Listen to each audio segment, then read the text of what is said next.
Just after clueless, indoctrinated teens participated in a national walkout to demand gun control, one group of students decided to organize a protest of their own. The best part is that it has liberals panicking. After every mass shooting, liberals seize the opportunity to spin the tragedy into a jumping point for their relentless political campaign with the ultimate goal of eradicating the Second Amendment. Just like their Nazi counterparts, Democrats have a penchant for using children as political props for selling their socialist agenda.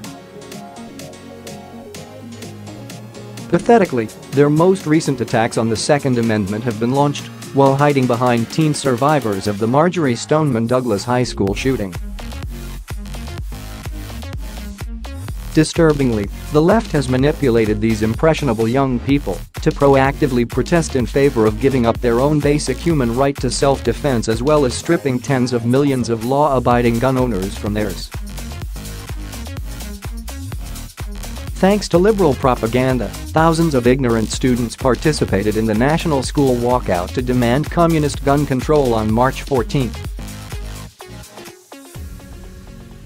Disguised as 17 minutes of honoring the 17 victims of the Parkland shooting, schools blatantly encouraged students to mindlessly call for the government to take away our constitutional rights.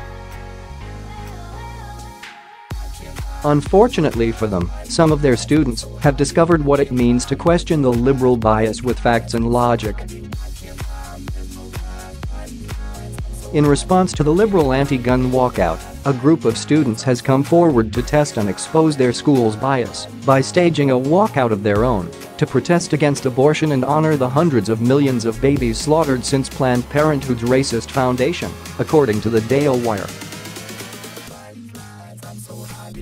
Showcasing the incredible difference one person can make, the protest was planned by Rocklin High School students in Sacramento after their history teacher Julianne Benzel was removed from the classroom for asking students to question if school officials would equally allow a right-leaning protest during school hours.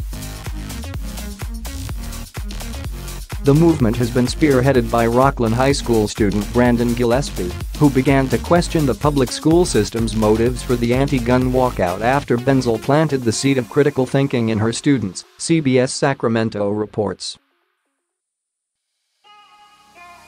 Brandon says that, although he wants to protest in favor of the millions of lives taken away each year, he added that the demonstration is also a test to see if the school's liberal bias will surface.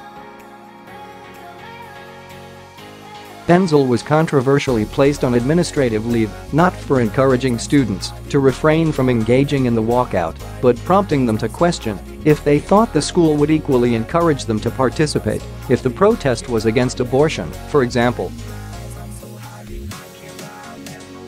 Expectedly, the leftist indoctrination already has a stranglehold on many impressionable teens.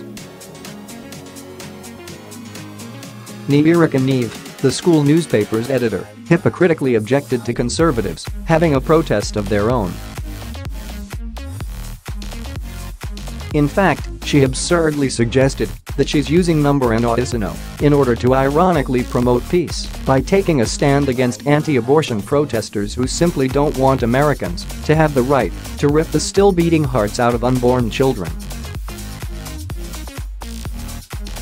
As of 2013, a whopping 13% of all abortions performed in the U.S. are granted to teens each year, proving that Neev's claim that abortion has nothing to do with high school students is just another typical leftist tactic used for shutting down ideas that don't agree with the liberal narrative. Thanks to one teacher's efforts to inspire her students not to simply swallow liberal propaganda but think for themselves, the spark has been ignited. The single most effective weapon against socialism is the truth, which can only win out if it's exposed by those who refuse to unquestionably accept the political lies